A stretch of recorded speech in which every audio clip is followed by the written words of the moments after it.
The spacious, elegantly furnished living room of the Bennett home was filled with soft, muted light, reflected in the smooth surfaces of the furniture and playing with golden reflections on the glass of wine left on the coffee table. Tall windows, covered with light cream curtains, allowed rare street lights to penetrate inside, adding a touch of secluded peace to the atmosphere. Jazz improvisation sounded quietly through the speaker's smooth, slightly thoughtful notes of the piano shimmered softly, creating a feeling of peace. There was nothing special about this evening, and that is why it seemed so perfect, filled with small details that make up the coziness. Rick Bennett sat at a massive wooden table, his elbows resting on the smooth surface, and the fingers of one hand automatically touched the edge of a cup in which his coffee had long cooled. His MacBook Pro 16 inches glowed softly in the twilight, filling the screen with complex drawings and calculations, a projection of an elite residential complex on which he had been working for several weeks. The graceful lines of buildings, slender silhouettes of facades, precise angles, and neat signatures were reflected in his attentive eyes, slightly squinted with intense concentration. From the kitchen came the measured knock of a knife on a cutting board, accompanied by a light, barely audible hum. The voice of his wife, Michelle, was soft, warm, almost indistinguishable, but for some reason this melodic sound filled the space, making it even more comfortable. The air was filled with delicious aromas of crispy baked salmon, fresh basil, and a creamy lemon sauce. They mixed with the delicate scent of a candle burning on the table, adding a light scent of vanilla and sandalwood. "Rick, can't you even hear what I'm saying?" rang out her voice, filled with slight reproach, but not devoid of warmth. Rick blinked, as if returning from a distant world of numbers, graphs, and lines, and smiled slightly embarrassed. "What? Sorry, I was thinking." Michelle appeared in the doorway, illuminated by the soft light of the kitchen. She casually leaned against the doorframe. Her figure seemed especially graceful in a lighthouse dress that emphasized the smooth lines of her silhouette. Her hair was pulled back casually into a high ponytail, with a few strands falling out, giving her a natural, effortless appeal. A slight grin flashed in her eyes, but something else was hidden behind it, a shadow of expectation, a subtle shade of a thought that she was in no hurry to voice. "I have tennis practice tomorrow," she said with a touch of playful confidence. Rick frowned as he ran through his wife's schedule in his mind. "Again? You were studying yesterday." Michelle shrugged her shoulders casually, raising her chin slightly. This gesture was characteristic of her when she wanted to show confidence. "We need to keep ourselves in shape." Rick nodded, but deep down he couldn't shake the feeling that it wasn't just about tennis. He knew that for her, this had long ceased to be just a hobby. Training had become something more. Maybe he was just screwing himself up, but he continued to push these thoughts away. He loved her and wanted to believe her. "Do you think I should sign up too?" he said with slight sarcasm, hoping to see at least a shadow of a smile on her face. Michelle did smile, but her gaze became a little less open. For a moment, Rick thought he saw something flash in her eyes that he couldn't quite make out. She turned around, heading back to the kitchen, and without looking back, said over her shoulder, "If you want, I can negotiate with Tyler."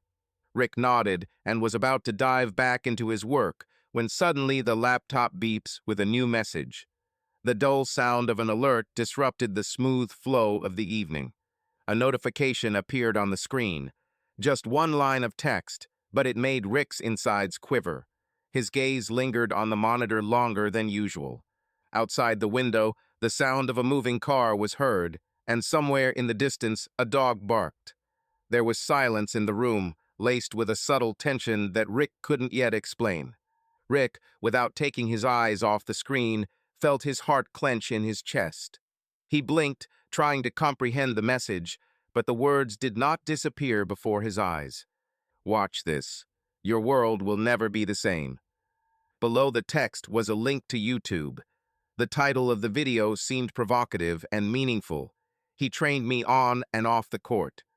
Rick swallowed, his hand instinctively reaching for the mouse. Click. The screen loaded and a hidden camera video appeared in front of his eyes. The image is blurry, the image is shaky, but still clear enough to understand what exactly is happening. The location was familiar, the locker room of the tennis club. He narrowed his eyes, his heart beating faster. A woman appeared in the frame. His woman, Michelle. She laughed, touching the shoulder of the man standing next to her. Tyler, the coach whose name he heard too often in their house. The video continued. At some point, Michelle sharply pulled Tyler towards her. Their lips met in a passionate kiss. Rick's fingers trembled in shock. The voice of his wife, which he knew so well, sounded in the silence of his office, but with such an intonation that he had never heard before. He has no idea. God, I love it when we take risks. Tyler laughed, his hand sliding down Michelle's back. You've already learned a lot, but this is just the beginning. Rick felt everything inside him turn over. He blinked several times, hoping that it was just a dream, an evil prank, some kind of mistake. But no. He rewinded the video, looking at the details again and again. No part of the recording left any doubt. This was reality. There was a pounding in my temples, like hammer blows. His chest felt as if he had just taken a powerful blow to the solar plexus. The world he had so carefully built shattered into fragments, leaving behind emptiness and cold. The palms became sticky, but not from fear, from anger, which flared up more and more with every second. The gaze darted around the screen, trying to grab hold of at least something that would refute reality. But the truth pierced him like a knife, without a chance of salvation. Rick took a deep breath and pushed himself away from the table. He stood up and walked around the room, feeling his body trembling. He couldn't stay still. Everything inside him was seething. Emotions changed one after another. Rage, pain, disgust. It seemed that his entire marriage, his entire life that he treasured so much, collapsed in 1 second. His gaze fell on the glass of whiskey left on the nightstand. He grabbed it and downed the contents in one gulp, but the alcohol did not help. The burning taste only intensified the pain inside. My head was throbbing, my thoughts were confused. He sat down in front of the screen again. He opened his phone and scrolled through messages from Michelle. Banal, ordinary words that now seemed like lies. He remembered how just recently she was coming out of the shower, her hair was wet, her smile was light and confident. He then kissed her temple, and she just laughed, gently touching his hand. How many times has she already lied to him? How long did this betrayal last? Anger surged in a new wave. He clenched his fists. Something had to be done. He couldn't just sit and digest it. But what? He was not an impulsive person. He was not used to giving in to emotions, but now reason could not take over. The phone vibrated in his hand. New message from Michelle. Darling, I'm sorry it's so late. I was late after training. How was your evening? Rick looked at the screen and clenched his teeth. His fingers trembled involuntarily. He took a deep breath and then exhaled slowly. He slowly poured himself a second shot of whiskey, looking at the photograph of his wife that hung on the wall. Her eyes looked straight at him, as if in mockery. How long has she been lying? Memories came flooding back, one after another. 25 years ago. They were young, in love, inseparable. Their first trip to the islands was a paradise where the sun melted in the azure water and the warm wind smelled of salt and spices. They lived in a bungalow on the beach, waking up to the cries of seagulls and the rustling of waves. Rick remembered how Michelle laughed, her ringing, iridescent laugh mingling with the sound of the surf as she carefreely ran barefoot along the hot sand. Her light dress fluttered in the wind, the hem clung to her bare legs, and her skin, covered with a golden tan, glowed in the rays of the setting sun. She turned to him over her shoulder, her eyes sparkling with joy, and at that moment it seemed that the whole world was focused only on her smile, on her movements, on every light breath. He remembered how her hair smelled of coconut and sun, how its soft strands tickled his face when she leaned towards him to steal a kiss. Then, among serene days filled with sun, sea, and love, they thought that happiness was an eternity stretching between moments woven from kisses and quiet confessions. At night, her body pressed against his, hot, smooth, pliable. Their breathing merged into a single rhythm, and their hearts beat in time with each other. Her fingers slid over his skin slowly, barely touching, awakening every cell of his body, making him desire her more than air, than light, than life itself. The tropical breeze brought with it the tart smell of salt, jasmine, and something subtly sweet, mixing with the heat of their heated bodies. When she whispered his name, her voice sounded like a spell, penetrating into his very heart, leaving an imprint there that, as he thought then, would never disappear. On those nights, while the moonlight slid over her bare shoulders, and he felt her lips glide over his skin, Rick believed that it would always be this way. He could not imagine that someday these lips would belong to another, that the hands that squeezed him with such passion would seek warmth in someone else's arms, that her whisper, once dedicated only to him, will begin to sound in someone else's ear. But the most painful thing is that she made it so easy. 24 years ago, Rick remembered the day he saw his son for the first time. Daniel was born late at night, when a thunderstorm was raging outside the window, and the room was in semi-darkness, broken only by the soft light of the lamps. When the doctor handed him a tiny boy wrapped in a warm blanket, Rick's heart sank with excitement. Daniel was so small, but the strength was already felt in him, his tiny fists clenched tightly, and his lungs, which had just experienced their first breath, announced themselves with a loud cry. From then on, Rick followed his every move. He remembered how Daniel had first reached out to him, how hesitantly he had taken his first steps, stumbling, but stubbornly getting up again. He taught him to ride a bicycle, holding him by the seat, while the boy, lips pursed from tension, struggled to maintain his balance. I remembered how proud I was when he confidently rushed forward, laughing with delight. Over the years, Daniel's character became stronger and stronger. He was an independent, determined boy who always wanted to do things his own way. He argued, defended his point of view, but at the same time, the same light that Rick saw in his reflection always burned in his eyes. They discussed the future, dreams, goals, and each time Rick felt proud of his son. 22 years ago, 2 years after Daniel was born, a new miracle appeared in their lives. Chloe, a small, fragile angel who captured Rick's heart from the very first moment. He remembered the first time he held her in his arms. She was tiny, warm, and smelled of something subtly sweet and familiar. Her tiny fingers, so soft and weightless, squeezed around his thumb, and at that moment he realized that this girl would become his weakness. Michelle looked at them with a smile, but Chloe was always closer to him than to her mother. Since childhood, she looked for his gaze, reached out to him, fell asleep, buried in his shoulder. He remembered how he read her fairy tales before bed, how she loved it when he carried her in his arms, swinging her in the air, causing ringing children's laughter. How she grabbed his face with her small hands and pressed herself to his cheek, whispering, "Dad." These moments were priceless. Rick closed his eyes and imagined Michelle as she was in their first years together. She gave up her gallery for the sake of her family. At the time, it seemed like a noble choice. He remembered how he admired her energy, her passion for art, how she could talk for hours about the artists who inspired her. Later, other hobbies appeared in her life: charity, endless meetings with friends. She learned to be an ideal housewife, an ideal wife, an ideal mother. Rick recalled how often he caught this strange, subtle shade in her eyes, either fatigue or boredom. He didn't attach any importance to it then. She was beautiful, fit, impeccably groomed from her manicure to her carefully selected dress. She knew how to charm people, be the center of attention, smile so much that men forgot about their wives. And him, he always thought he knew her better than anyone.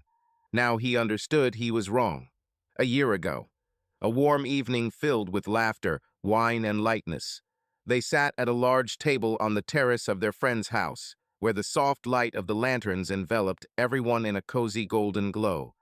The aroma of roasted meat, spices, and expensive red wine hung in the air.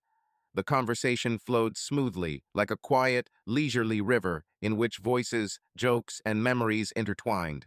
Rick remembered how he felt then: relaxed, content. His hand involuntarily found Michelle's hand under the table, his fingers lightly squeezing her palm. She smiled at him, her eyes sparkled in the twilight, and he believed that this smile belonged only to him. But now he knew how deeply he had been mistaken. You seem to spend more time with your racket than with your husband. What is this, your new love?" Catherine said this with her signature grin, lightly, as if by chance, lazily swinging the glass in her hand.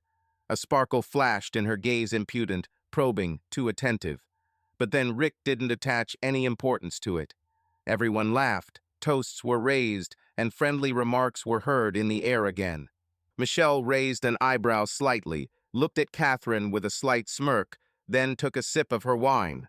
Her movements were graceful, precise, as if she was playing her role on stage in front of an attentive audience. "I can't live without him now," she answered, leaning forward, her voice sounding a little lower than usual, softly, with a hint of playful challenge. Rick remembered how at that moment he just smiled. Then he thought that she was simply interested in tennis, a new hobby that absorbed her completely. He was never jealous of her sports. On the contrary, he liked to see her enthusiastic and happy. But now every word she uttered then sounded different. She wasn't just talking about tennis. She played with him. She teased him, tested the limits of his trust, tested how blind he was. How long has she been playing this deceitful game? How many times did her lips, uttering words of love, hide mockery? How many times did her eyes, which seemed sincere, reflect a completely different man? Rick felt his fingers curl into a fist. If he had then seen in her smile even a shadow of the betrayal that was now tearing him apart. If only he had known that this innocent dinner was just part of her performance. But he didn't know, and she continued to play. 2 months ago, he invited her to go to the cinema, but she was late for training. When he asked why, she looked away, hesitantly straightening her hair. He noticed it then, but did not attach any importance. Trusted. Now the truth was crystallizing, hitting him like a cold, merciless wave. He didn't notice the obvious, didn't want to see it. Rick ran his hand over his face. Anger gave way to icy determination. He wasn't someone who would just settle. He won't let his world crumble without an answer. He couldn't just watch anymore. This was not the kind of person who forgives. He is a predator, not a prey. He needed a person who knew how marriages and destinies collapse. A person who will not only sympathize, but also help turn destruction into art. Without a doubt, this man was Andrew Holmes. Friend, advocate, the one who has seen more dirty scams than anyone in this city. They once studied together at Princeton. Andrew was the guy who always knew how to get out of any situation smart, cynical, and ruthless in business. He quickly made a name for himself in the legal world, specializing in divorce proceedings. Despite his age, he did not plan to start a family. He was satisfied with an open relationship. "It's better to have a dog, it definitely won't betray you," he liked to repeat with a grin. This outlook on life was formed in him for a reason. In his youth, Andrew had to become an unwitting witness to how his parents destroyed each other, dragging him into their messy divorce proceedings. He remembered loud arguments behind closed doors, tense silences that preceded new outbursts of anger, and the icy glances they exchanged when they were forced to be close.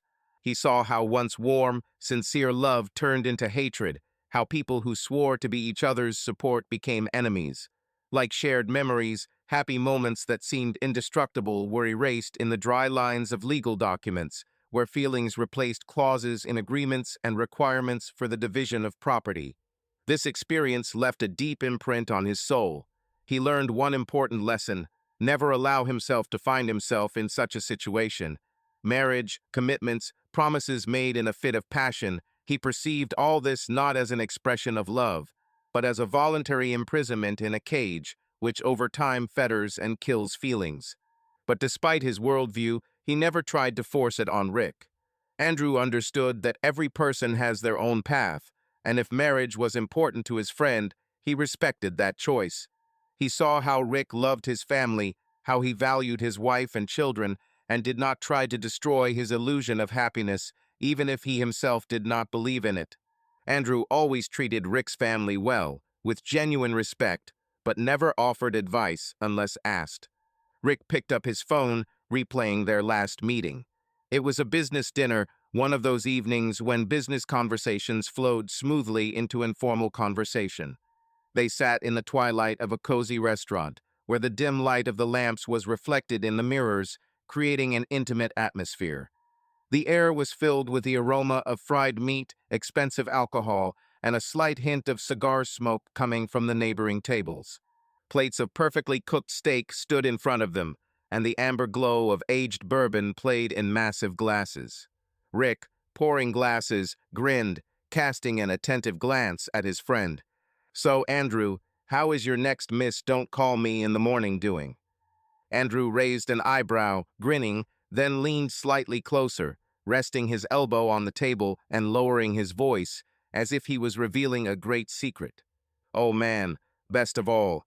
Her name is Brooke. She works as an attorney, and let's just say she knows more positions than all my procedural codes combined." He paused, letting the words hang in the air, then leaned even closer and added with a conspiratorial glint in his eyes. "If judges were as flexible in interpreting laws, I would have lived in the White House a long time ago." Rick laughed, shaking his head, and then, taking a sip of the bourbon, leaned forward slightly, watching his friend with a slight hint of irony. "You understand that one day one of them will catch you on the net?" Andrew snorted, taking a sip from his glass, and grinned. "To do this, I will have to first stop being a shark. And I, my friend, was born to swim on the high seas." Rick just grinned. They both knew that Andrew would never change his lifestyle, a cynical bachelor for whom commitment was nothing more than an illusion. After 5 minutes of reminiscing, he dialed the number. "Rick," Andrew's voice was hoarse and sleepy, "do you even know what time it is?" "I need to meet you tomorrow. It's urgent." "Michelle," the lawyer instantly realized. Rick was silent. There was a short pause on the phone. "Crap. Okay, come to the office at 9 in the morning." Rick turned off the phone, finished his whiskey, and put the glass on the table. He is no longer a victim. He is a hunter. Andrew Holmes knew that if Rick called in the middle of the night, then the matter was really serious. They had been friends for many years, and he managed to study his character to the smallest detail. Rick was never a person who gave in to emotions, did not make a scene, did not lose his composure. He acted. He analyzed, weighed all the pros and cons, made decisions coldly, accurately, without unnecessary words. And if he calls his number at 1 in the morning, it means that this moment has come. Andrew remembered their first meeting. Princeton campus, a cool autumn evening, a slight smell of wet leaves, and 2 bottles of cheap whiskey, which they shared, sitting on the stone stairs of one of the buildings. They were young and self-confident then, and the night passed in fierce debate about which of them would achieve more. Rick always strived for excellence. In work, in family, in life, he built his destiny, like an impeccable architectural project, where every element was carefully verified and installed in its place. He left no room for mistakes and did not allow himself to lose. For him, defeat was something unacceptable, impossible.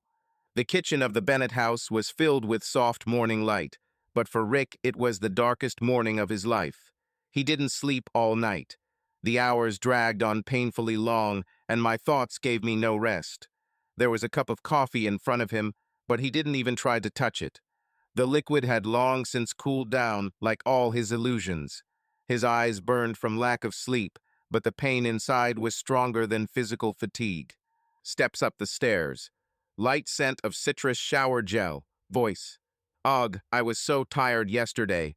Michelle stretched, approaching the coffee machine. The smile on her face looked carefree. "I have another training session today, but I'm thinking maybe I should skip it."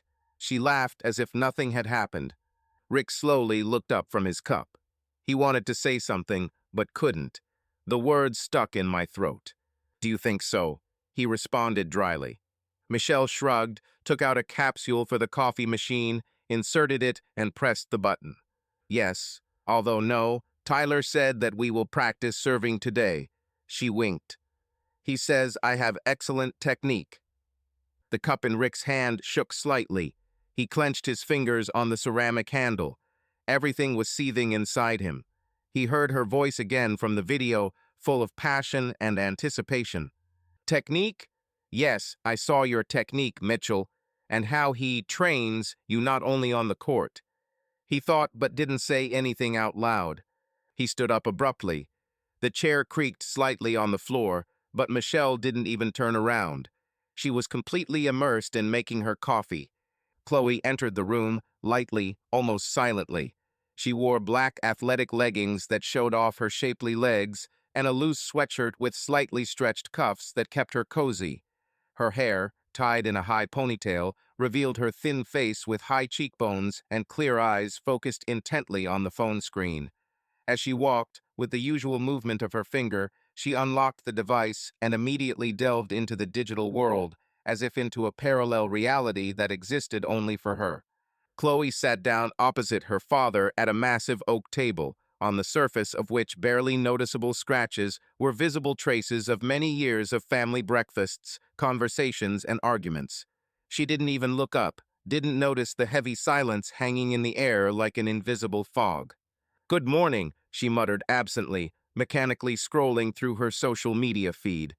Rick looked at her, and everything inside was shrinking. Images from the past rose before his eyes.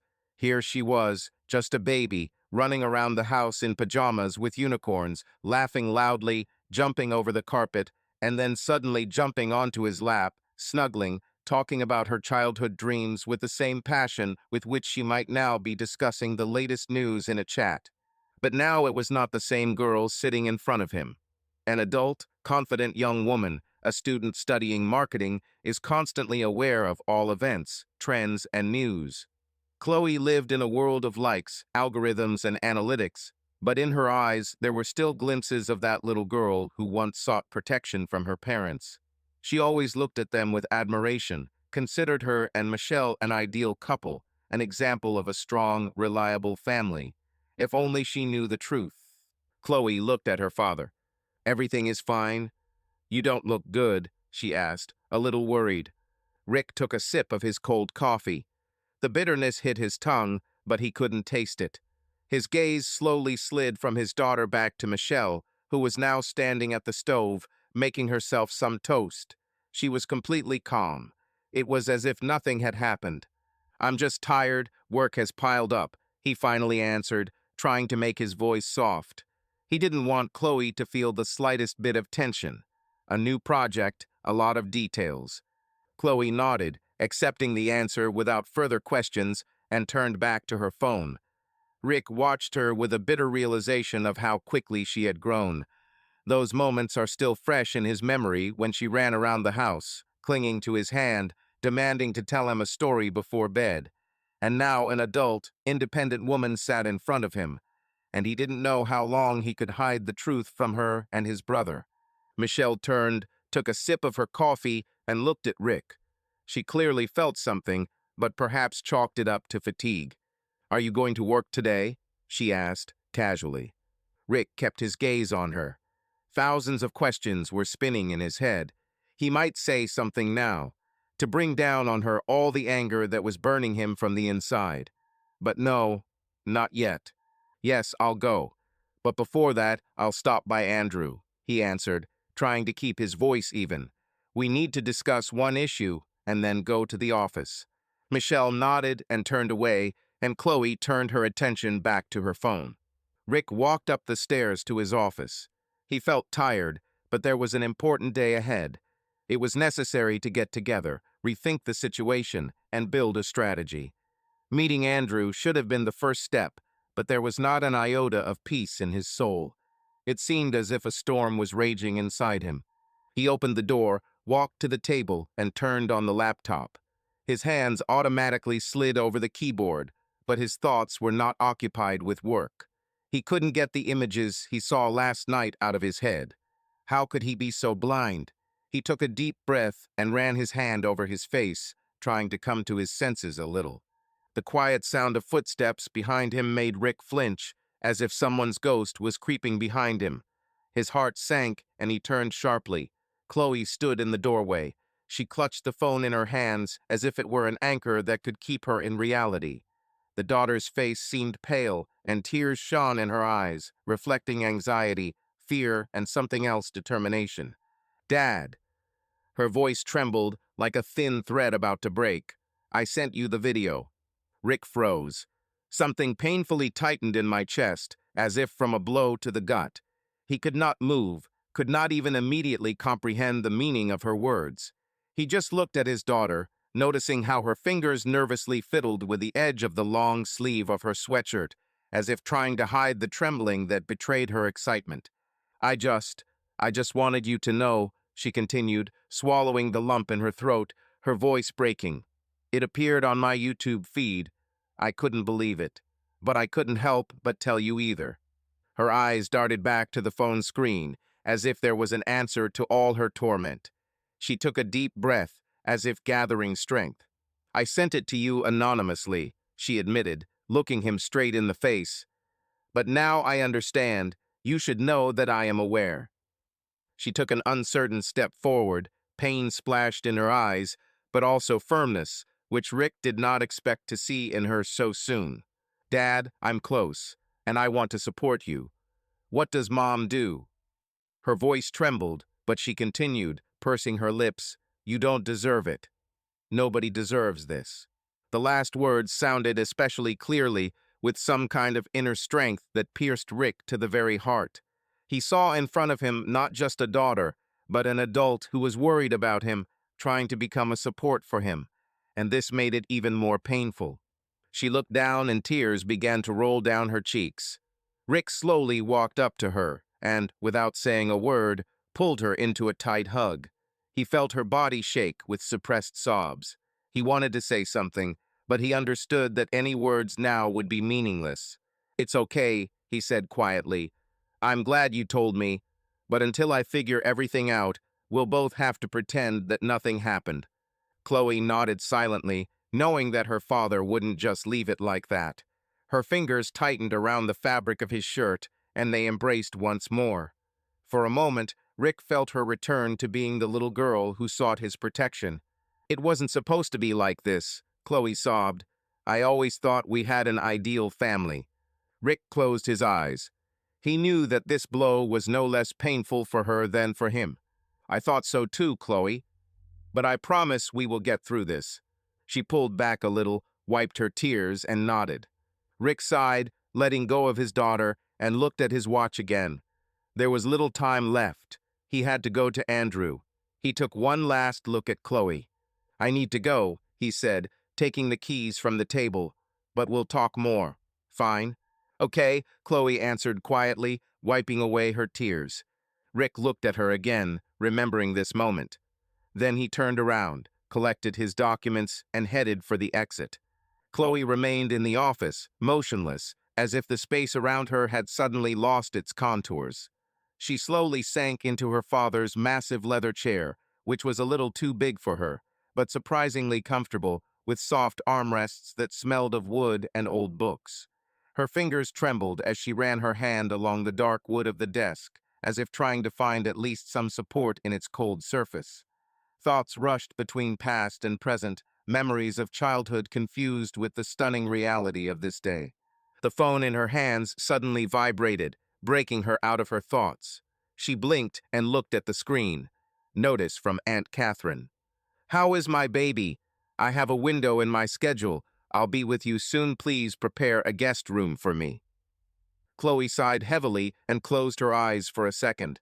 Catherine, her aunt, her mother's younger sister, was not just a relative, she always remained close, the one who knew and understood them better than many.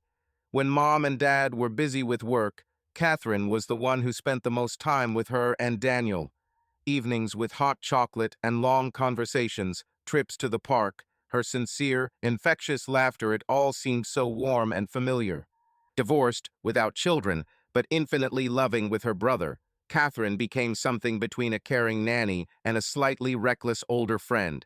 But at the same time, she always had a sharp, sarcastic nature.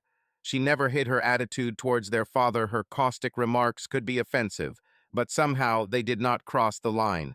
Her words were apt, witty, sometimes caustic, but spoken with such skill that even Rick himself more often simply shrugged it off than was seriously offended. Unlike her mother, she always told the truth to her face, no matter what it was. As a child, her aunt often saved her from trouble. She taught her how to change grades in an electronic diary, covered up her little pranks, and always made it clear that she was on her side. Chloe remembered how, at the age of 10, Catherine arranged a spy day for her, providing her with a listening device that was actually an old broken voice recorder and taught her how to fake her mother's handwriting for notes to school. Or how, at the age of 15, she helped make a fake permit for an overnight stay with a friend when in fact Chloe was going to a concert. Now Catherine will appear in the house at the most difficult moment, and Chloe didn't know if that was good or bad. Water gurgled softly in the kitchen, flowing in thin streams into the sink, filling the silence with a measured, almost soothing sound. The air was filled with the aroma of freshly brewed coffee, a subtle hint of vanilla from her morning lotion, and the light, clean smell of glasses that she had just washed. Michelle carefully placed the dishes in their places, moving slowly, with the refined smoothness of habitual movements. She enjoyed this moment of morning peace. But thoughts, like disobedient shadows, did not want to obey. They were slipping away from her intended plans, going back to places she shouldn't have gone, where the heart began to beat faster. There, where a long extinguished fire flared up inside again. To him, Tyler. The name alone caused a whirlwind of emotions in her. She shouldn't have thought about him. Not now. Not here, in the comfort of your kitchen, in a house where everything exuded family stability. But her thoughts still returned to the look that burned through her, to the voice that sounded so low and soft, to the feeling that she had almost forgotten, but which was now pulsating in her chest again, reminding her of itself. Young, energetic, with a slight grin that could drive you crazy. He moved with the confidence of a man who knew what women liked. Yesterday's training flashed before my eyes in all its details. His hand on her waist, his voice slightly muffled, but so confident. "Do you need some extra training, Mrs. Bennett?" Her back then became covered in goosebumps. He lingered in the locker room longer than usual, his gaze intent, penetrating under the skin, and she answered him with a smile. It was stupid, risky, but so damn exciting. She missed this feeling. Rick. Loyal, dedicated, reliable. The support of their family, the person she could always rely on, who never gave a reason to doubt his love and devotion. Their marriage was strong, based on mutual respect, trust, years of shared joys and trials. He took care of her, the children, and the house. He was a good husband. But when was the last time his gaze lingered on her, not just with the usual warmth, but with that same hungry, burning interest that once made his heart skip a beat? When was the last time his fingers slid over her skin, not mechanically, but with greed, with a burning desire to touch, feel, take possession? Michelle ran her hand over her wrist, as if remembering how he used to squeeze her hand, pull her towards him, lightly touch the thin skin at the base of her palm with his lips, causing goosebumps on her body. When did it go away? Gradually, imperceptibly, like a summer evening leaving, replaced by a cold, inevitable night. A year ago, he plunged headlong into another project. Her days began to resemble each other. Breakfasts, fitness, meetings with friends, charity events. But a feeling of emptiness grew inside her. The children grew up, each had their own life. She was left alone, locked in a golden cage of comfort that no longer brought joy. But Tyler, he allowed her to remember that she was alive, that her body was still capable of trembling with anticipation. Michelle ran her hand down her neck, feeling the warm wave of adrenaline rising inside her again. I needed to get myself together. Shower, light makeup, then to the salon to slightly adjust the haircut and refresh the color. Maybe buy something special from a lingerie boutique. Why not? She deserved some fun. She took her training bag and looked at her reflection in the mirror. For a second, it seemed to her that something new, dangerous flashed in her eyes. She smiled and headed to the shower. She had a busy day ahead of her. And Tyler. Rick drove the car through the morning Los Angeles, gripping the steering wheel a little tighter than usual. The traffic was heavy, but he didn't even notice it. His thoughts were elsewhere. He had already telephoned several people, those who knew how to work quickly, clearly, and without unnecessary questions. With voices merging into a single whole, they listened to his requests, asked short, clarifying questions, and named the amounts. Prices for information, for surveillance, for access to classified data. Everyone knew that if Rick Bennett asked for something, he was willing to pay. He doesn't bargain. He gets what he wants. The first call is to a private detective, a specialist who could quietly penetrate financial reports, track calls and messages. The second is to an old acquaintance in the banking sector. It was necessary to find out what other accounts Michelle had, where the money was going, and who else was involved in her spending. The third is to a cyber specialist who could gain access to her hidden correspondence. He collected the net, tightened it slowly but surely. Conversations went smoothly, deals were concluded at lightning speed, and before he realized that time had flown by, his car had already stopped at the tall glass skyscraper, the headquarters of his company. Rick turned off the engine and paused for a second, looking at the reflection of the building in the windshield. He remembered how it all began. 20 years ago, he had nothing, only knowledge, ambition, and endless nights working on drawings in a tiny rented apartment. Gradually, the projects became larger, the office expanded, and the employees multiplied. Now he had a powerful architectural firm working with elite clients, innovative projects, contracts worth tens of millions. He created it all himself. No one had the right to break it. The working day passed quickly, leaving behind a feeling of a burned-out charge of energy, fatigue mixed with satisfaction, and a slight tension in the temples. Several meetings with top managers where everyone tried to prove their indispensability. Discussion of the smallest details of the project, which contained the very essence of the future masterpiece. Negotiations with developers, tough, exhausting, but inevitable. Everyone wanted to bite off a bigger piece, but Rick did not allow anyone to dictate his terms. He knew what he wanted and knew how to get it. This project was more than just another construction project. The complex of elite skyscrapers on the coast of Santa Monica was to become his main creation, the crown of many years of experience, the quintessence of his talent, a symbol that would leave a mark on this world. He saw them in his imagination down to the smallest detail, majestic towers of glass and steel reflecting the sun's rays as if they themselves were glowing from within. Airy terraces with panoramic views of the endless ocean, where the morning breeze will touch the faces of happy residents, and sunsets will paint the horizon in shades of gold and crimson. But it wasn't just about beauty. These buildings were supposed to be the embodiment of the future. Advanced technologies, intelligent control systems, maximum energy efficiency. In a world where nature and urbanism constantly collide, he wanted to create something that would harmoniously fit into the landscape, not destroying it, but complementing it. And of course, safety skyscrapers had to withstand the elements, withstand earthquakes, and give people a feeling of security. Every decision he made reflected his philosophy. He built more than just buildings, he created the future, designed a space that would outlive himself. And perhaps this was his way of leaving a mark on eternity. But thoughts still returned to something else. To what he saw last night. To what now seemed to poison his every step. He listened to the engineer's reports, nodded, made adjustments, but still saw frames from the video before his eyes. By 6 in the evening, he stretched tiredly in his chair, glanced over the latest letters in the mail, and glanced at the phone screen. New message. Michelle, I'm going home. Will you be there soon? Rick stared at the screen for a long time. It seemed like it was an ordinary wife's question, caring every day. But now he saw it differently. Everything that seemed ordinary has now become saturated with lies. He scrolled through the phone in his hands, then opened the latest message from Andrew. Andrew, everything is going according to plan. Soon we will have data on her calls and meetings. Rick took a deep breath. It was a game of time. He couldn't let his emotions take over. He typed a short answer to his wife.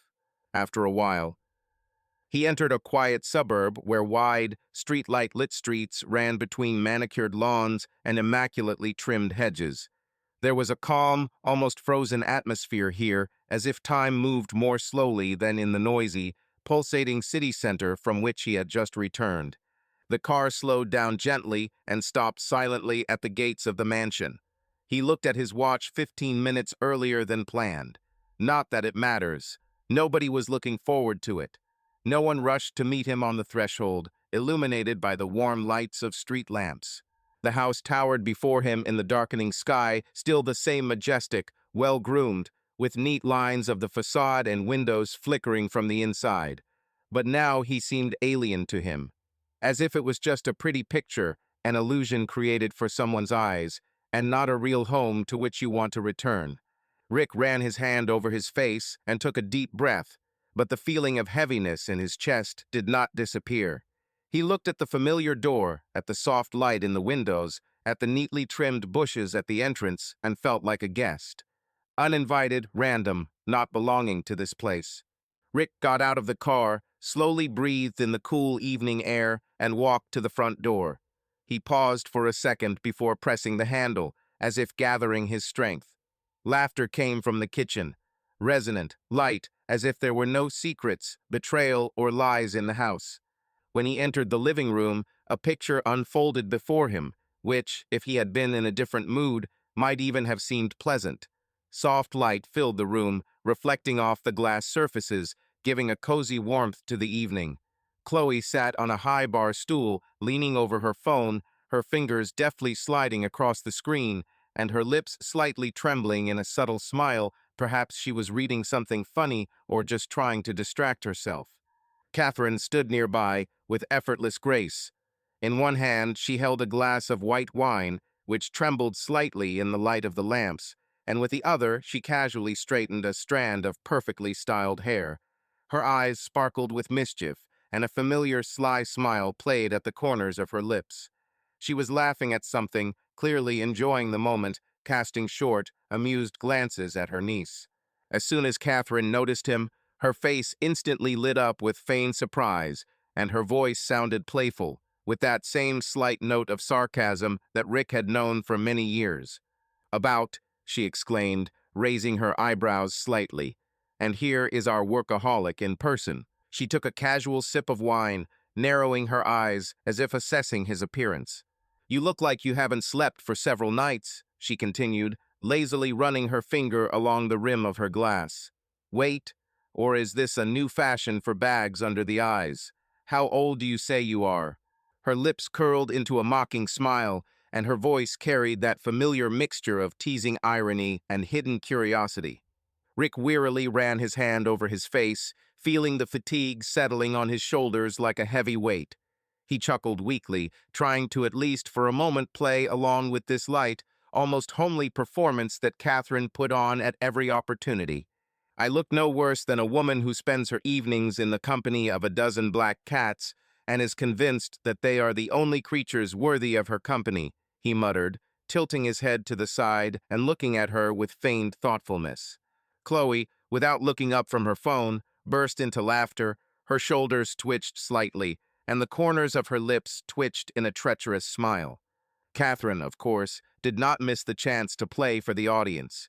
She raised her eyebrows and pretended to be deeply offended, dramatically pressing her palm to her heart, as if his words had inflicted a mortal wound on her.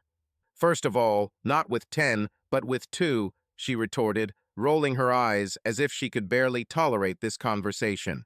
The glass of wine in her hand tilted slightly, but she quickly straightened it out gracefully, taking a sip as if her reputation depended on the flawless completion of this scene.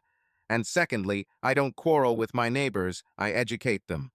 She pursed her lips, thinking for a moment, then lazily leaned against the counter, looking at Rick with a cheeky half-smile. "If someone parks in my spot," she continued, drawing out meaningfully, "I consider it my sacred duty to paint their windshield with cute reminders of etiquette." Her voice sounded innocent, but her eyes sparkled with slyness. "And what kind?" Rick said lazily, folding his arms over his chest. "Well, for example, you are a wonderful person, but you park like an ass." Or my personal favorite, she took another sip of wine and smiled dreamily. "Next time, leave the car in your living room, since you like taking up other people's space so much." Chloe could no longer hold back her laughter, ringing, sincere, the one that cannot be faked. Her shoulders shook with merriment, and her fingers frantically squeezed the phone with which she covered her face, trying to somehow control herself. She knew that her laughter was giving her away, but it was impossible to stop. Rick shook his head, closing his eyes for a second as if giving himself a moment to catch his breath. A familiar, slightly contradictory feeling stirred in my chest, slight fatigue from her endless barbs, but at the same time hidden gratitude for the ease with which Catherine always filled any space. This ease, bold and lively, was her signature style, her hallmark, what made her special. Yes, this woman has not changed at all. Still as sharp, with an impeccably sharp tongue, as if honed by years of sarcastic remarks. Her irony was almost an art, a fine line between mockery and truth, which she balanced with frightening ease.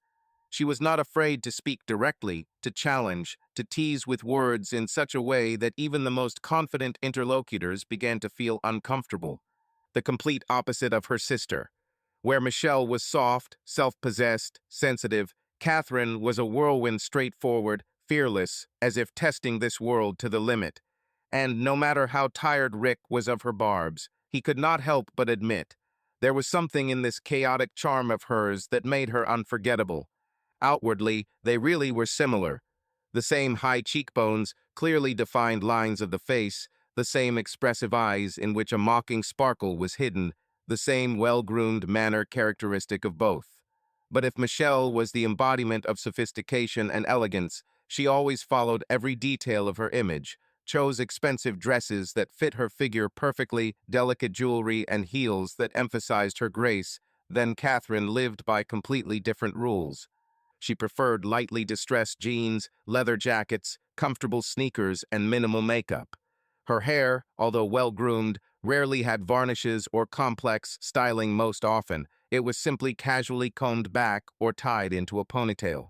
Instead of the aromas of expensive perfume that Michelle always surrounded herself with, Catherine smelled of freshness, a light trail of coffee and wind, as if she had just come from a long walk. Her style, her demeanor, even her laugh, all this was different, contrasting, alive. If Michelle seemed like a flawlessly polished diamond, then Catherine was free and untamed, like a wild stone that did not need a setting to look vibrant. Catherine had everything to lead a luxurious life. Her income allowed for expensive restaurants, designer clothes, and the latest model cars. But she never sought status, did not need to confirm her importance with branded items or big names. She had little interest in luxury and glamour, unlike her sister, who always knew a lot about style and exquisite details. Catherine spent her money not on diamonds, but on high-tech gadgets, advanced data protection systems, and rare technical innovations that would excite only a true information security fanatic. But she had one more weakness: her two black cats, Phantom and Knox. They lived like real kings of her apartment. They were given separate beds, the best food, and their toy arsenal could be the envy of even a specialized store. Catherine doted on them, claiming that these creatures understood her sarcasm best of all and would never betray her, unlike people. Rick suddenly remembered her first and only marriage. It seemed like it was so long ago that it was now perceived as an almost unreal story. Catherine got married before Michelle, and then the whole family was sure she had found her ideal man. Remembering that time, he saw before him a completely different Catherine, albeit with the same character, but with a softer look, with a dreamy smile that rarely appeared on her face in recent years. But a year later, everything fell apart. The divorce was quiet, almost without scandals, but her eyes have since become sharper, and her sarcasm has become even more accurate. This happened around the same time that he himself met Michelle. Their fates were somehow strangely intertwined in those moments of change. Catherine had been alone since then, but it never looked like she was lost or lonely. Rather, she chose this path herself, plunging headlong into the world of cybersecurity, complex algorithms, digital investigations, and virtual chaos, which, oddly enough, she knew how to organize. She knew how systems work, how they are broken, and how to protect those who have no idea how vulnerable they are in the modern world. But despite this, she always found time for Chloe and Daniel. While Michelle had been focusing more on herself lately, Catherine was the aunt who took them on trips, took them go-karting, taught them how to protect their social media from being hacked, and once helped Chloe trick parental controls, so she could watch an age-restricted movie. "How long will you stay?" Rick asked, leaning against the wall. Catherine took a sip of wine and shrugged. "Don't kick me out yet. I need a little change of scenery, and your refrigerator is much more interesting than mine. By the way, do you have anything edible besides almond milk and weight loss food? If you're expecting anything other than kale chips, I'm afraid you'll be disappointed," he replied with a grin. Catherine rolled her eyes and turned to Chloe. "Do you understand why I came here? Saving my nephews from their father's culinary torture." "Yeah," Chloe laughed, "but you eat the same protein bars yourself." "This is different," Catherine chuckled. "In my case, this is a conscious choice, and not because someone cleared the refrigerator of normal food." Rick shook his head. What a time she showed up. After 20 minutes of playful verbal sparring between him and Catherine, Michelle entered the house. She was carrying several paper bags from the restaurant and had a joyful smile on her face, but Rick instantly noticed a slight hint of irritation in her gaze. It was an almost imperceptible change in the expression of the eyes, but he knew Michelle well enough to recognize it. Obviously, Catherine's presence was a surprise to her and not a pleasant one. "Sorry for being late," she exclaimed, slamming the door behind her and quickly throwing off her coat. There was slight fatigue in her voice, but at the same time joyful excitement. She hurriedly crossed the threshold, deftly balancing the bag of food in one hand, and walked confidently into the kitchen, the warm aroma of spices and freshly prepared dishes filling the air. "The restaurant delayed the delivery of the order. We had to wait," she continued, throwing a quick glance over her shoulder, as if apologizing once again. "But now we will have dinner from our favorite place." Her voice sounded even, but Rick could sense the carefully hidden tension in it.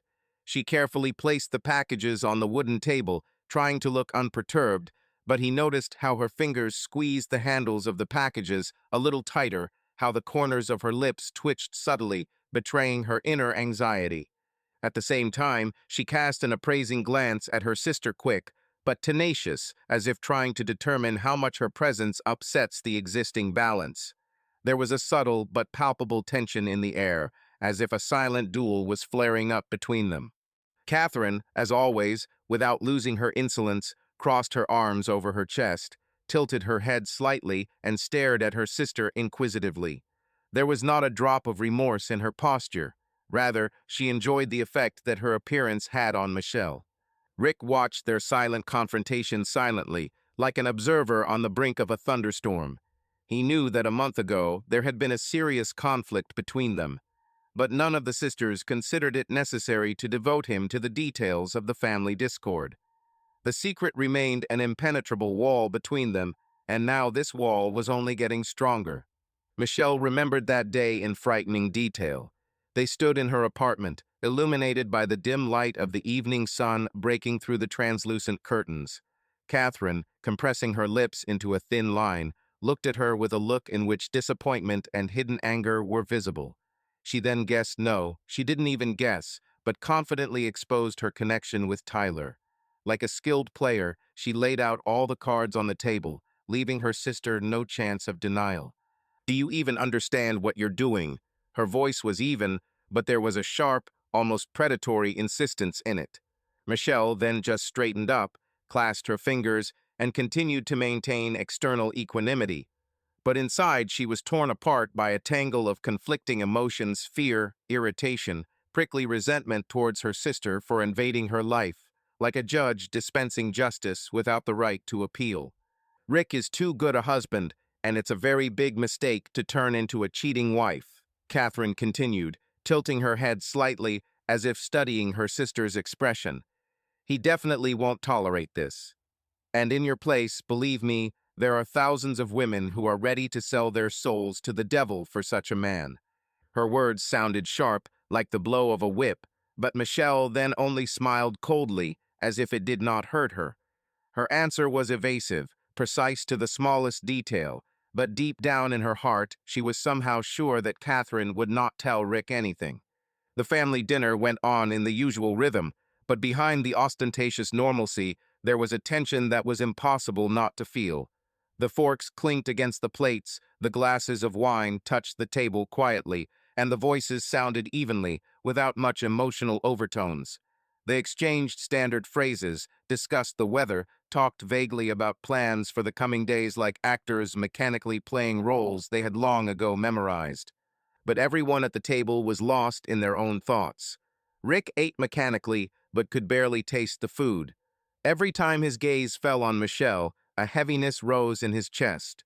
He could not get rid of the oppressive feeling of disgust, that inner pain that was eating away at him from the inside like poison. Catherine, slowly breaking off a piece of bread, carefully watched their interaction. Her eyes, dark and penetrating, captured every detail. Fleeting glances, tense pauses, subtle changes in intonation. She did not say anything that could aggravate the situation, but in her presence there was something menacing, like a premonition of an approaching thunderstorm. And Michelle, she tried to act confidently, playing the role of a caring housewife, but her movements were too clear, as if calibrated. She smiled at the right moments, inserted routine phrases into the conversation, but anxiety lurked in the depths of her gaze. She knew that Catherine was not just watching. The illusion of an ideal home was crumbling right before their eyes. The cracks in this carefully created picture became more and more noticeable. Stupid conversations, insincere smiles, empty words, all this was just a thin veil under which emotions boiled, hurting like shards of broken glass. Tyler Grant lay back on the wide bed, exhaling deeply, allowing his body to completely disappear into the soft, rumpled sheets. The heart was still beating a leisurely rhythm, a slight tremor of pleasure spread through the muscles, leaving behind a pleasant fatigue. The room was filled with a thick, tart aroma, her expensive perfume mixed with the smell of hot skin, light perspiration, and whiskey, creating an atmosphere of forbidden, intoxicating pleasure. He ran his hand over his face, then slowly stretched, feeling the muscles stretch pleasantly, reminiscent of the passion he had just experienced. Everything went perfect, as always.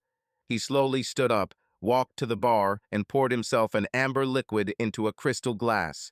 After taking one sip, he sat down in a soft chair, crossed his legs, and lit a cigarette. Through the panoramic window, he could see Los Angeles at night, a city that he had once considered his arena, but now saw in it only as a place where the rich spent money and people like him took it. Once upon a time, everything was different. His life was like a whirlwind big sport, prestigious tournaments, contracts with top brands, the glare of spotlights, and applause from the crowd. He lived fast, to the limit, as if every day was a race in which he could not slow down. Luxurious hotels, private jet flights, parties where toasts were made in his honor, and the sweet feeling of victory that overshadowed everything else. But one day this world collapsed, falling on him with the crunch of a broken fate. He was 30 when he was disqualified for using illegal drugs. The damning headline appeared on the front pages of sports publications and then spread around the world, turning his name into a synonym for shame. He didn't see it as a problem. Everyone used something to stay on top. It was an unspoken rule among professionals. To win, you need to go beyond human capabilities. Only he was unlucky. Fate, merciless and indifferent, crossed out his career with one official statement. Everything he had built over the years collapsed in an instant. But Tyler wasn't one to give up. Having lost one battle, he was not going to leave the battlefield. He knew the taste of luxury too well. He was used to expensive suits, elite alcohol, and five-star hotels. Living on minimum wage? No, it wasn't for him. He found a new way to exist beautifully. The scheme he came up with, although it was not entirely legal, worked without failures and brought in a stable income. He acted carefully, skillfully maneuvering in a gray area where laws were blurred and moral boundaries were easily shifted when money was at stake. But the main thing is that he quickly realized that his appearance, charisma, and sports background could bring profit no worse than tennis tournaments. There were rich clients bored wives of influential men, for whom life turned into a series of receptions, breakfasts in expensive restaurants, and indifferent glances from their husbands. These women were looking for emotion, drive, the illusion of passion, and Tyler knew how to give them what they wanted. At first, it was just tennis lessons, light flirting bordering on innocence. But he soon realized that women were willing to pay for more than just sports. Expensive gifts, trips to exotic countries, luxury watches, cash in envelopes, all this became his new reality. He became something like a luxurious toy, a beautiful entertainment, a man for whose attention they were ready to fight, and that suited him. After all, in this world where everything is bought and sold, he remained afloat, receiving his price for every smile, every meeting, every whispered promise. Michelle was one of them, but at the same time different. She didn't just want sex, she enjoyed living on the edge, balancing between adrenaline and fear of exposure. In her gaze one could read the desire to prove to herself that she was still the same woman for whom men would lose their heads. He saw how her hands trembled not from passion, but from a sense of danger. It turned her on. He chuckled, flicking the ashes into the ashtray. She's not the first, and she won't be the last. But one thing really irritated him, her husband. Rick Bennett. Too perfect. Rich, successful, respected. A man who was envied. Tyler hated those. He saw them as a reminder that he could once be in their place. Now he could only take from them what they considered theirs. And this brought him special pleasure. Michelle said that their marriage was strong, that he was like family to her. But why then did she come to him? Tyler knew that people like her never leave their husbands. They just need to dilute the routine, add flavor to their boring life. But if everything was clear with her, then with Rick Bennett everything was different. He had a burning desire to mock him, to crush him, but Tyler could not do it. Bennett was too great a figure, too unattainable a player. Therefore, all that remained was to take pleasure in humiliating him verbally in those moments when his wife squirmed under him, greedily catching every word. He saw how these phrases kindled in her not the purebred wife, but the most classic woman of easy virtue. It flattered him, it turned him on. This was his petty but sweet revenge. His phone vibrated. Message from Michelle. You were incredible. I already miss you. The problem is that Catherine came to visit. The level of caution is maximum. She knows about us. We'll try not to provoke. Tyler grinned and took another sip of his whiskey. Everything was going exactly the way he wanted. The phone beeped again, notification from the bank plus $2,000, sender Michelle Bennett. He remembered that he needed to check the state of his finances. So far his machinations were going according to plan. He thought that he needed to set aside time for this and consult with his financial manager. The weekend with Catherine unexpectedly softened the atmosphere in the house. Her caustic humor, relaxedness, and endless energy seemed to diffuse the tension hanging in the air. But now she was gone, and the silence again began to fill the mansion with an unbearable heaviness. The air became thicker, the walls seemed to press, reminding Riku of the inevitability of the coming day. After she left, Rick decided to take Chloe for a walk. He felt that they needed to talk somewhere else, away from this atmosphere of lies and tension. They went to the park, the same one where he took her as a child. Then he bought her ice cream, laughed at her childhood stories, and answered endless questions. Now everything was different. Now he knew that this conversation would change a lot. Rick bought 2 cones and gave one to his daughter. They walked slowly along the green alleys, lost in their thoughts. It seemed as if the whole world had narrowed down to this path, to the light crunch of sand underfoot and melting ice cream in your hands. Does anyone else know? He finally asked, without looking at Chloe. No, just you, she answered quietly, licking the ice cream. But Dad, the video is on YouTube. It popped up in my recommendations feed, and it seems that it's not just me. It received thousands of views, but thank God the picture is not very clear. No face visible. I only recognized my mother by the ring you gave her for her anniversary. Daniel doesn't know anything, he clarified. No, and to be honest, I think it's better not to talk for now. He's going through an important period in his work right now. I'm afraid this will unsettle him. I think it's worth telling him about this a little later. Rick looked at his daughter carefully. She reasoned calmly, reasonably, without unnecessary emotions. He could hardly suppress his pride in her, even at such a moment. She has grown up. Was she strong because of him? Or because of the betrayal that I saw with my own eyes? I agree, he nodded curtly. We'll remain silent for now." Chloe sighed and looked up at him. Something like doubt flashed in her eyes. "You're not just going to leave it, are you?" Rick chuckled. A steely glint flashed in his eyes. He wondered if he should tell her more, but then decided that enough was enough. "Tomorrow is your mother's day of judgment." Chloe nodded slowly. She knew that her father had already decided everything. Now all that was left was to wait. She didn't feel sorry for her mother because she made her choice herself. Chloe also thought about the fact that Michelle was having another charity evening tomorrow, and she even began to wonder what kind of execution her father was planning. The evening light fell softly on their faces, but instead of warmth it brought with it a feeling of cold foreboding. Tomorrow their lives will change forever. The evening was filled with brilliance and luxury. One of the most prestigious sports charities in Los Angeles was hosting a gala to raise funds to support young athletes who do not have the financial means to develop professionally. It was an annual event that brought together the most influential people in the city: businessmen, actors, musicians, and, of course, representatives of the sports world. This year, the special guest of the evening was the band Imagine Dragons, who were scheduled to perform a live set towards the end of the event. The hall at the luxurious Beverly Wilshire Hotel was aglow with camera flashes. Huge chandeliers shimmered with soft light reflected in glasses of champagne. Waiters scurried between guests, serving expensive snacks. The aroma of elite perfume was in the air, mixed with subtle notes of aged alcohol. Michelle sparkled in her outfit. She chose a deep emerald-colored dress that perfectly emphasized her toned figure.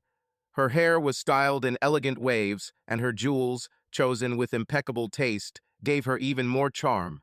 She was in her element. She smiled, easily communicated with guests, caught the admiring glances of men and the envious glances of women. Her confidence was impeccable, but behind that mask there was something else. Something that only one person in this room felt. Rick stood nearby, watching his wife with icy calm. He knew that this evening would be her last when she felt like the master of her life. Andrew, standing nearby, silently sipped his whiskey, occasionally exchanging a few words with influential guests. He understood perfectly well what was happening, but, as always, maintained external equanimity. Chloe, dressed in an elegant black dress, stayed close to her father, watching her mother with a slight grin. Unlike her, Chloe saw right through this performance. Tyler was among the guests. He looked a little nervous, but there was a hint of smugness in his gaze. He enjoyed this world, felt like part of the elite, although he knew very well that he was here only because Michelle invited him. In the center of the hall, there was a huge screen on which moments from the live broadcast of the evening were projected. The camera moved between the guests, showing close-ups of influential people, their casual conversations, easy smiles, toasts, and laughter. Everything looked perfect until Rick received a text message. "Attention to the screen. Everything is ready, Chief." He looked up. The camera slowly changed angles, and a corridor appeared on the screen near the closed lounge area behind the bar, a place where only a select few entered, where partial shade reigned and muffled music sounded. Michelle and Tyler stood among the marble columns, partially hidden behind tall living plants. Their faces were illuminated by the soft light of the chandeliers, but the atmosphere between them was far from small talk. He held her by the waist, his fingers lightly sliding along the fabric of her dress. She laughed, leaning towards him, and then, unable to resist, she reached out with her lips to his neck. Tyler didn't hesitate. He pulled her closer to him. Their kiss was filled with passion, movement, electricity. For some in the audience, it looked romantic. For others, it looked simply piquant. But those who knew the Bennett family realized the full essence of what was happening in the blink of an eye. This wasn't just flirting. It was an act of adultery exposed for all to see. Rick thought through everything down to the smallest detail. He knew that this moment would come. He was 100% sure that the lovers would try to steal time for themselves at least for a couple of minutes, and he was preparing for this as the most important project in his life. He even paid for a special musical number from musicians that was supposed to be the perfect backdrop for her humiliation. When Michelle and Tyler's kiss was interrupted by a man holding an envelope, there was an awkward pause in the room, and then there were surprised whispers. The guests, dressed in expensive suits and evening dresses, turned around, not understanding what was happening. The stranger clearly did not belong to this secular society. His clothes were too simple, as if he had just stepped off the street. His movements were sharp, tense, and his facial expression was harsh, even contemptuous. He didn't hesitate. With a quick, precise gesture, Mitchell handed the envelope, as if it had been planned in advance. "Michelle Bennett, you have been notified." His voice sounded clear, loud, with a tinge of gloomy satisfaction, as if he had just put the finishing touches on someone's beautifully played-out lie. The hall froze. Someone gasped, someone exhaled depressedly, and someone, on the contrary, leaned forward with interest, feeling that they had witnessed something truly scandalous. And it was at that moment that the music started playing. Familiar chords cut through the air, echoing from the luxurious walls. Loudly, insistently, with increasing tension, the words of the song rang out. "My eyes are open, my eyes are open. Oh, I can't believe what I see. My eyes are open, my eyes are open. Oh, I can't believe what I see." The voices of the guests fell silent.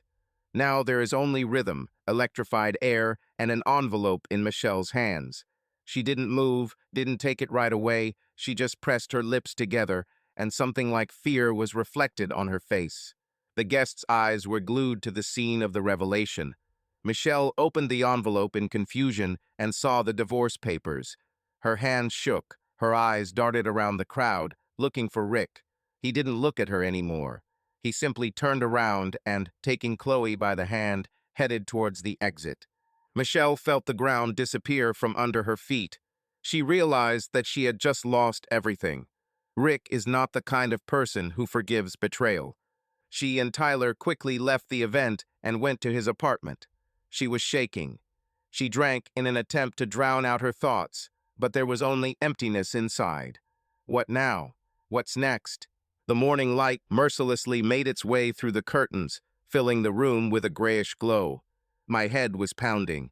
The whiskey burned.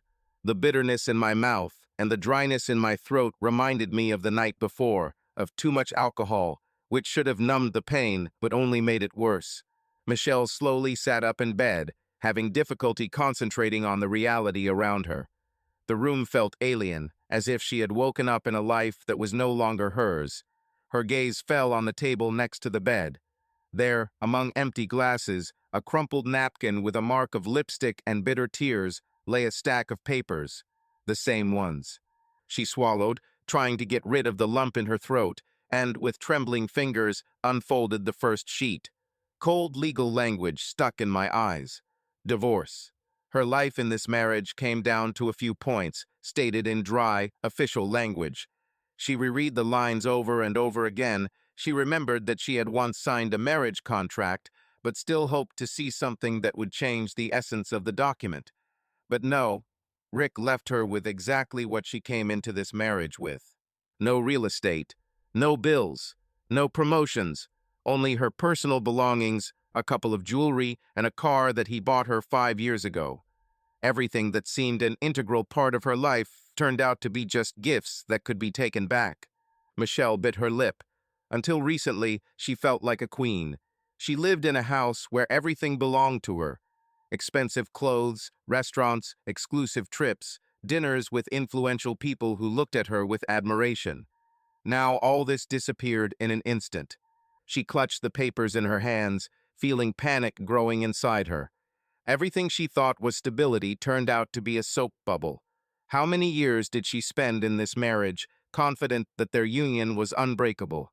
How many years did she enjoy the status of Mrs. Bennett, without thinking that this status rested only on the trust of her husband, and how stupid it was to betray this trust?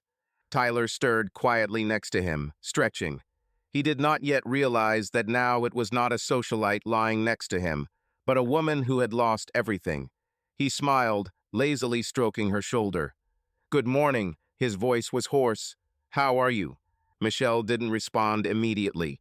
She just looked at the documents, trying to figure out what to do now. Where is her house? Where is her life? Where is her future?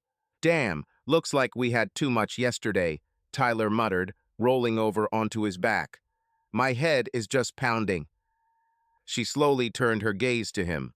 Just yesterday, he seemed to her like passion, excitement, a way out of routine. Now he was just a man in a cheap room in a rented apartment, as empty as her entire essence. Tyler Grant sat with an ice pack on his split lip. But the worst thing was the realization that his world was collapsing. Not work, not finances, all this could be restored. He had already done this before. It was his ego that suffered the most. Yesterday, he was thrown out of a luxury hotel, humiliated and beaten. Jack, a former client, the jealous husband of one of his wealthy clients, did not come for clarification. He came for revenge. Tyler tried to defend himself, but missed the blow before he could say a word. Now he sat, feeling the ice burn his skin, and yesterday's events echoed in his head. The phone vibrated in his hand, but he knew that nothing good would happen there. He pressed the lock button. The screen flashed with a multitude of notifications. Thousands of messages, hundreds of comments, dozens of missed calls. My glance caught several news headlines. Sex scandal at an elite tennis club. A famous coach destroyed the family of a wealthy couple. From court star to exile, the scandal that rocked Los Angeles. My heart beat faster. Tyler scrolled through the comments, a stream of insults, ridicule, malicious jokes. His name became a meme, his reputation a muddy puddle that everyone happily dug into. Damn, he whispered, squeezing the phone in his hand. In a panic, he quickly dialed the number of Dan Martin, the club director. Several long beeps, and finally a cold voice was heard. What do you want, Tyler? Dude, I can explain. It's late, Dan interrupted. We terminated your contract. Good luck in another area. Horns. The conversation is over. Tyler freezes and then throws the phone forcefully against the wall.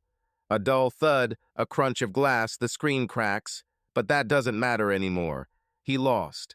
His second attempt, everything he had built over the years collapsed overnight, and he knew who was behind it. In his own office, Tyler paced around the room, furiously stuffing things into his gym bag.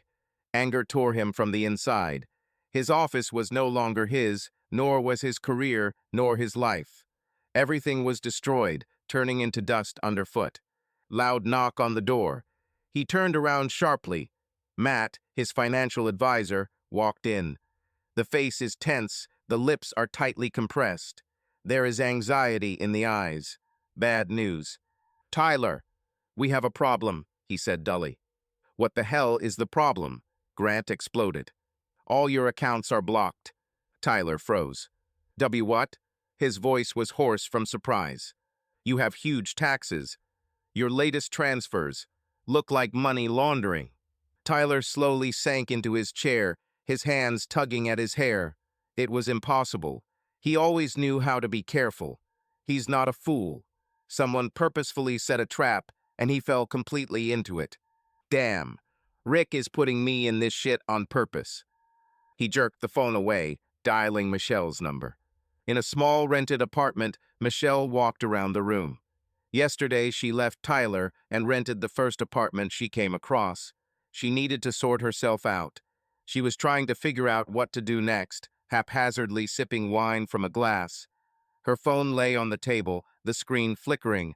50+ missed messages from Tyler. She knew things were getting out of control, but I had no idea what to do. The doorbell rang, loud, persistent. He tore open the silence of the apartment, making her heart sink. Michelle winced. She froze for a second, squeezing the edge of her silk robe in her fingers. Who is it at this hour? An uneasy feeling slowly grew in my chest. She approached carefully, feeling how every step echoed dully in the silence. Her hand trembled on the handle, and she slowly opened the door. Tyler stood in the doorway. His appearance shocked her. Tousled hair, rumpled, torn clothes in places, a trace of dried blood in the corner of his mouth, and a swollen lip. His breathing was ragged, and his eyes were burning anger, panic, fatigue, fear mixed together, creating the image of a man driven into a corner. What are you doing here? She exhaled, her voice trembling. I'm being destroyed, damn it, he barked, gritting his teeth. The veins bulge in his arms, his fists tense. He stepped inside, breathing heavily, and she involuntarily stepped back. Something about his condition frightened her. Tyler was furious, not just angry, but desperate, ready to do anything. I I don't know what's going on, she whispered, feeling panic rising in her throat. But before he could respond, a new sound was heard. A loud, authoritative knock on the door. It tore through the air, causing them both to flinch. Tyler froze, his gaze darting to the door, and his face turned chalk pale for a second. Michelle thought about who it could be because only Tyler knew the address of her new place of residence. Tyler Grant, came a hard, impassive voice from the other side.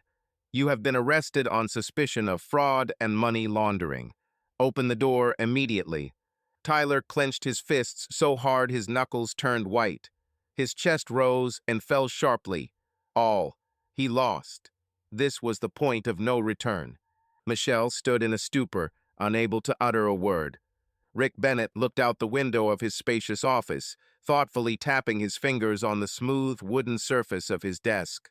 Behind the panoramic windows lies the city at night, bright lights of advertising signs, flickering windows of high-rise buildings, endless streams of cars. But he didn't see it.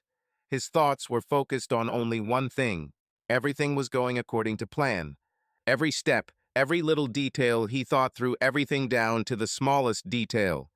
The destruction of Michelle and Tyler was not an outburst of emotion. It was not mindless revenge caused by the pain of betrayal. No, this was the principle. Betrayal had a price, and he made sure that the price was as high as possible. He did it calmly, methodically, like a chess player calculating games dozens of moves ahead. He didn't just destroy their relationship, he deprived them of their future. Tyler was defeated. His life was now nothing but ruins, and Michelle. She found herself backed into a corner, deprived of support, reputation, and even hope of redemption. And most importantly, she didn't even try to contact the children. Not a single attempt. Not a call, not a message, not even a weak request to see each other. Michelle knew it was useless. Chloe and Daniel always stood by their father. They loved him, respected him, saw in him the strength and stability that their mother, immersed in her own desires, had so easily betrayed. And now there was no exception. They turned away from her just as she had once turned away from their family. Rick chuckled. He slowly raised his glass of whiskey, watching the amber liquid roll in the light of the table lamp. Justice has been served. Chloe went to visit her brother. Rick watched her car disappear through the gate, but his thoughts were far away. He knew this conversation with Daniel was inevitable. The son had the right to know the truth, the whole truth.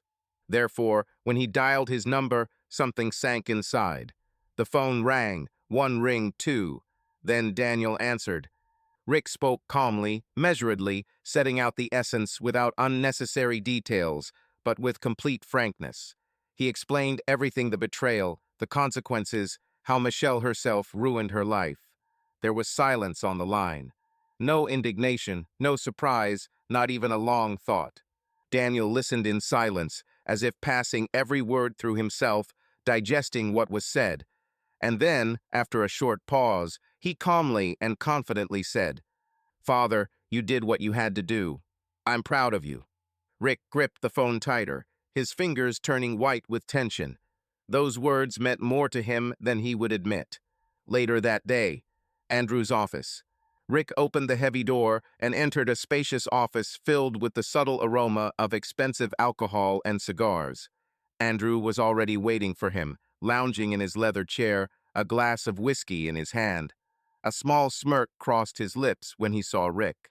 She signed, the lawyer said without further preamble, looking up at him with a calm, almost satisfied look. Rick silently walked to the chair opposite and slowly sank into it. He wasn't surprised, but still wanted to hear the details. Without resistance. His voice was even, but deep down there was a tense note. Andrew chuckled as he took a small sip. Fortunately for her, she was smart enough not to challenge your marriage contract. She had no chance. The only thing she could do was stall for time and try to get consultations with a family psychologist, he drawled, twirling the glass in his fingers, watching the amber liquid roll over the glass. She probably realized that she had no chance. Now she is officially a nobody. The last words were spoken with cold finality. They hung in the air like a seal on a sentence. Rick didn't answer right away. It's over. She lost. But was this satisfaction? Or did the strange emptiness that crept inside again mean something else? He reached over to the bottle on the table, poured himself a glass of whiskey, and raised his glass. Then let's finish the job, he said calmly. The glasses clinked quietly. It was truly over, and there was no turning back anymore. Rick nodded, but a new question lit up in his eyes. He thoughtfully ran his hand over his chin, as if weighing his thoughts, then spoke slowly, clearly, as if he was saying it more for himself than for his interlocutor. There is one point that I still cannot understand. Andrew looked at him carefully over his glass of whiskey. Who sent me an anonymous message about Tyler's dirty tricks? Rick paused. His voice became quieter, but firmer. Who is this assistant? The lawyer narrowed his eyes slightly, as if contemplating the answer, and then reached for the laptop, deftly opening the folder with correspondence. I looked through all the mail, but the source is encrypted, he said, quickly running his eyes over the lines of data. The laptop screen illuminated his face with a cold light, giving him an almost predatory expression. However, Rick frowned. A familiar feeling of uneasiness welled up in my chest. Something didn't add up. He leaned closer, watching Andrew scroll through his list of messages until his eye caught one of the old letters. Everything inside suddenly became tense. Something about him seemed wrong. He slowly looked down, watching the flashing text until his eyes came across a tiny symbol in the corner of the screen. He froze. The symbol was barely visible, but he recognized it. A simple mark at first glance, but it gave him an unpleasant feeling, as if something long forgotten had burst to the surface of his consciousness. This symbol. His voice became quiet, almost a whisper. He felt a chill run down his spine. Something familiar. Andrew looked over at him, clearly sensing the change in mood. Have you seen him somewhere before? I don't know, he clearly reminds me of something. I just can't understand what. The next morning, Rick woke up to the sound of a new notification. He reached for his phone and opened the anonymous message. You were great, Rick. The way you handled it was top-notch. His gaze slowly moved to the corner of the screen. There's that symbol again. Black cat. Catherine. Rick stood in front of the door, taking a deep breath of the cold late evening air. The frosty air burned his lungs, but he didn't even notice it, focused on what was about to happen. His heart beat unevenly, tension grew in his chest, but he did not allow himself to retreat. The light outside the window said that she was at home, and her car, parked in its usual place, only confirmed this. She's here, and this conversation must take place. He couldn't wait any longer. I didn't want to. In one motion, he pressed the bell, not even allowing himself to change his mind. The door opened almost instantly, as if she was standing on the other side, waiting for his arrival. Or is it just a coincidence? Catherine stood in the doorway, dressed in a soft, dark-colored knitted sweater and simple jeans. Her image seemed so homely, cozy, as if she had just enjoyed the peace in her refuge. Her hair is a little disheveled, as if she ran her fingers through the strands, distracted by thoughts. Surprise flashed in his eyes, but not shock. She always knew how to control herself, even in moments of surprise. This gift made her special, the ability to instantly adapt to any situation. Rick, her voice was calm, but he detected a slight wariness in her intonation. Catherine had always had amazing insight, and now she was clearly studying him, trying to understand what he had come with. Her dark eyes carefully scanned him, as if assessing not only his appearance, but also his internal state. Are you okay? He didn't answer immediately. A whole storm of emotions raged inside him, but he held on. He just looked at her, his gaze lingering on her lips, too soft, too calm for the situation in which they found themselves. Then he slowly raised his eyes back to hers. dark, insightful, the same as always. "Can I come in?" Catherine didn't think twice. She simply nodded, taking a smooth step back and clearing the passage. No words, no questions. Her silence seemed more expressive than any remarks. Rick stepped inside and was immediately enveloped by the familiar smell of her home. Light, warm, with notes of coffee and vanilla. He remembered this scent. He was always elusive to her, unlike others. Inside, everything remained the same as he remembered. A laconic interior, the absence of unnecessary details, minimalism, thought out to the smallest detail. White walls, dark furniture, neatly stacked books on a shelf. But even among this severity, there were things that revealed her true essence. For example, a small figurine of a black cat that stood next to the books. This tiny symbol now haunted him. For some reason, right now he saw in it something more than just a souvenir. Something personal, something meaningful. Rick sat down on the sofa, resting his elbows on his knees, and looked at her intently. "You're playing a game, Cat." Catherine froze for a second, almost imperceptibly, but he still caught it. She could deceive anyone, but not him. However, after a moment, she smiled lightly, crossing her arms over her chest, as if she had absolutely nothing to hide.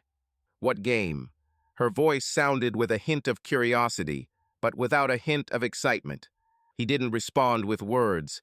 He simply took the phone out of his pocket, unlocked the screen, and handed it to her. The display glowed in the twilight, reflecting undeniable evidence. "Don't pretend you don't know." Catherine picked up the phone and took a quick glance at the screen. Her eyes widened for a split second, but that was enough to understand. She understood everything. This did not escape him. And yet, the barely noticeable shock was immediately replaced by icy indifference. She shrugged and casually threw the phone on the table, taking a sip of wine from the glass that stood nearby. Her movements were calm, polished, as if she had rehearsed this moment in advance. "What, do you think it's me?" Her voice remained even, almost lazy. Rick was silent. He wasn't about to state the obvious. She already knew that he had no doubts.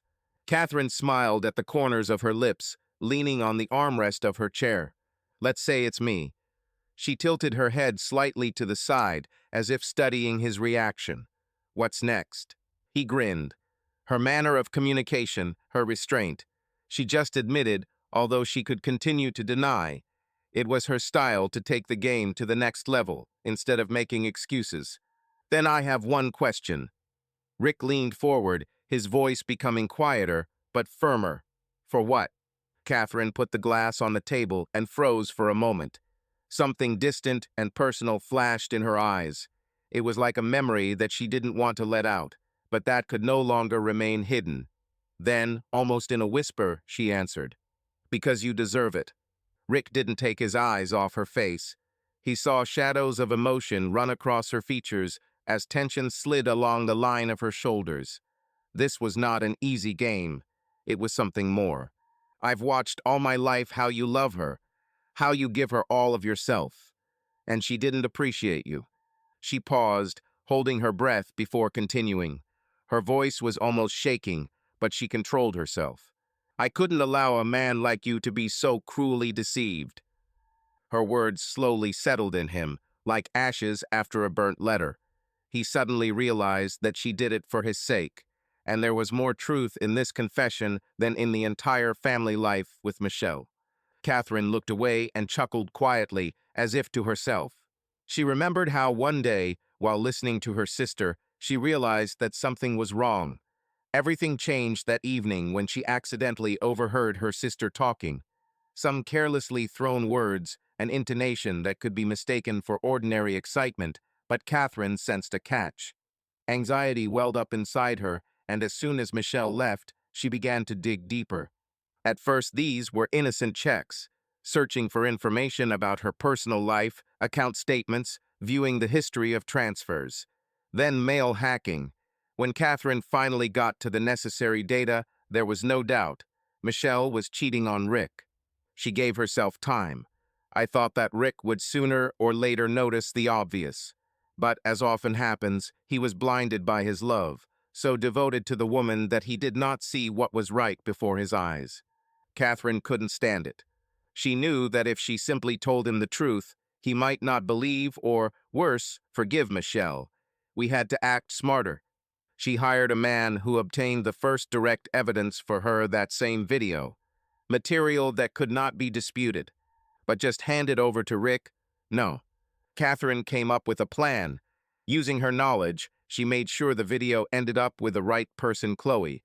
The girl was smart, quick-witted, and it was not for nothing that Catherine paid so much attention to her niece. She knew what she would do, and Chloe really did everything exactly as Catherine expected. And then the events formed into an ideal picture.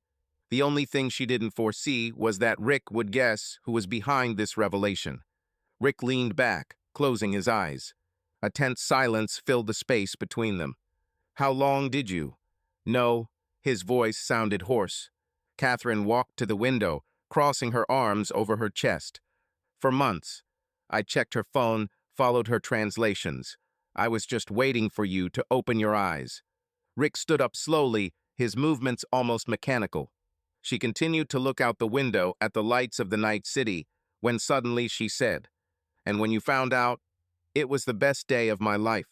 He was right behind her, close, so much so that I felt the warmth of her body. Catherine turned to him, meeting his gaze. There was a challenge in her eyes, but there was something else hidden underneath. "What now, Rick?" She bowed her head, smiling slowly. "Am I your main suspect?" He didn't answer. He simply raised his hand, gently running his fingers over her cheek. "No, now you are. Completely different." She parted her lips slightly, but no words came. Rick couldn't hold back any longer. He leaned towards her and kissed her.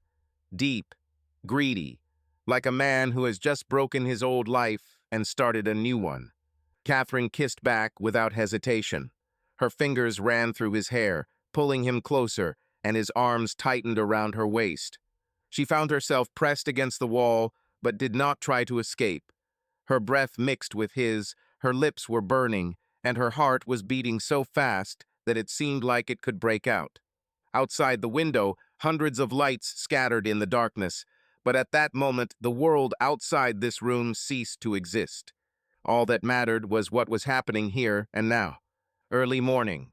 It's still dark outside, but Los Angeles at night is starting to fade away, giving way to a new day. Dazzling neon lights reflect on the glass, flickering as if thousands of eyes are watching what is happening inside. Rick stretched out on the wide bed, throwing his hands behind his head. The sheets are rumpled. The air is saturated with the warm, subtle aromas of the past night. His breathing is even, but his thoughts are restless. Chaos is happening in his head. Scenes flash in flashes, like fragments of a film, frozen frames of the experience. Hot glances, touches, kisses, dull moans in the semi-darkness.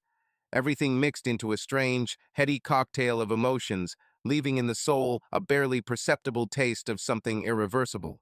From the bathroom comes the muffled sound of water, first a soft splash, then a short, ringing silence. The door opens slightly, releasing a thin stream of humid air, saturated with the aromas of shower gel and hot body.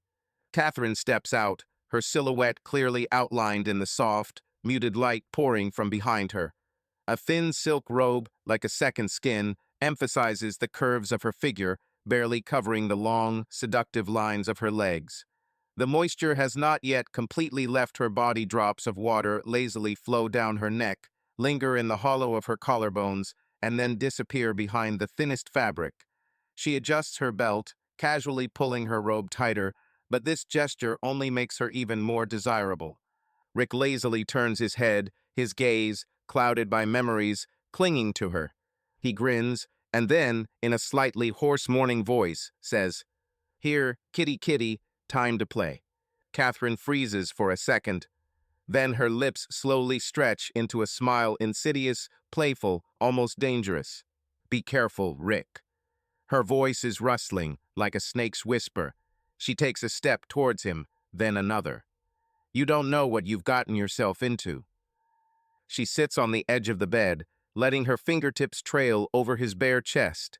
A light touch, barely noticeable, but capable of exploding the nerve endings. He catches her wrist and pulls her closer. Their gazes meet challenge versus challenge. Catherine bites her lip, then slips out of his grasp with feline grace. You're funny, Rick, but do you know what you're getting into? She reaches for the switch, and the lights in the room slowly go out, once again plunging them into the darkness of their dirty thoughts. I wonder what Michelle is doing now. Subscribe to our channel so that your love doesn't cheat on you, and go ahead and listen to the next story, because this story is nothing compared to the next one. If you're under 18, don't even think click to the next one.